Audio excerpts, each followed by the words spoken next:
Hari Om. This is an English translation of an online satsang with our Guru, Paramahansa Swami Shri Nispruh Spandan Ji.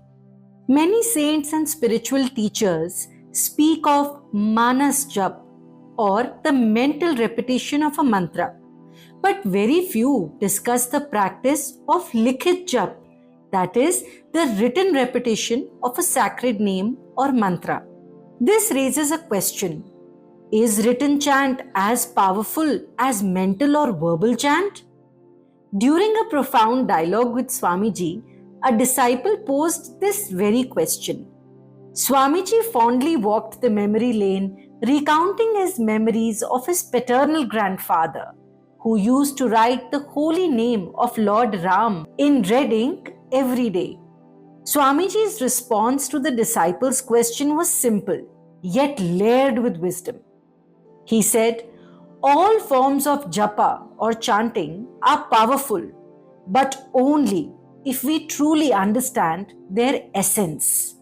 He says that the reason that Likhit Jap is rarely emphasized is not because it lacks potency, but because it demands more discipline and care. People write these sacred names and then discard the pages carelessly. They are either thrown in the trash or used to wrap food or even trampled upon underfoot. That is disrespectful. It diminishes the spiritual benefit from written chanting of the mantra or name and can even create subtle harm. Secondly, Swamiji says that in today's world of fast living and bucket loads of responsibilities, if we sit down to write the name of the divine, and someone interrupts us to ask why we are not doing our worldly duties, what then? Some of us might end up even abandoning the practice altogether. However, he says that some spiritual organizations have developed mindful ways to preserve the sanctity of Likhit Jap or written chanting. These organizations provide special notebooks and pens. Practitioners are asked to return the completed notebooks, which are then respectfully buried at temple foundations or immersed in sacred rivers. Yet, even in such a case, there are some cautions. Ballpoint ink doesn't dissolve like ink pens used to. When these papers written on with ballpoint ink are immersed in the rivers, they drift to the shores. This is not sacred. It's negligent.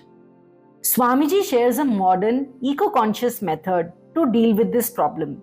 He says that we must soak the written pages in water for a few days, allow them to dissolve naturally, and then bury the softened pulp in our garden and plant a flower or a medicinal tree over it. That plant can become an object of our worship. It will serve as a living symbol of our devotion. At this point, the discourse turns deeper and more inward. Swamiji reflects that whether we write, chant, meditate, or breathe consciously, any means that lead us inward is sacred. But the journey itself is always the same. All these spiritual paths, though outwardly diverse, lead to one destination. He says that the journey is from the Muladhara Chakra to the Sahasrara. That's the only path. It doesn't matter if someone chants with the rosary, breathes through one nostril or the other, or uses different postures. It's all the same inward journey. Some people say all religions are the same.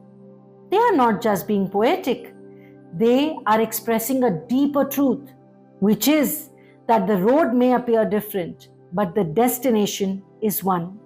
The techniques may be endless, but the experience they lead to is singular. The humble disciple then asked Swamiji whether one needed years of disciplined practice to reach that state of experiencing singularity. Swamiji responds with a tender smile. He says, you can reach there in a second or in 30, 40, 50 years. Grace is unpredictable. But we must not misunderstand it. Those 30, 40, 50 years were not wasted. They made us ready. They ripened our soul and they prepared us for grace. Swamiji draws a beautiful comparison. He says that when a child cries for its mother, does the mother remain unaffected? No, right? Her heart aches even more. Similarly, God's delay is not His indifference, it's our preparation. Perhaps it's our last birth. Perhaps there's one final thread of karma to be burned. Then He will lift us in a moment. Swamiji leaves us with these beautiful words. He says, "Don't doubt divine love.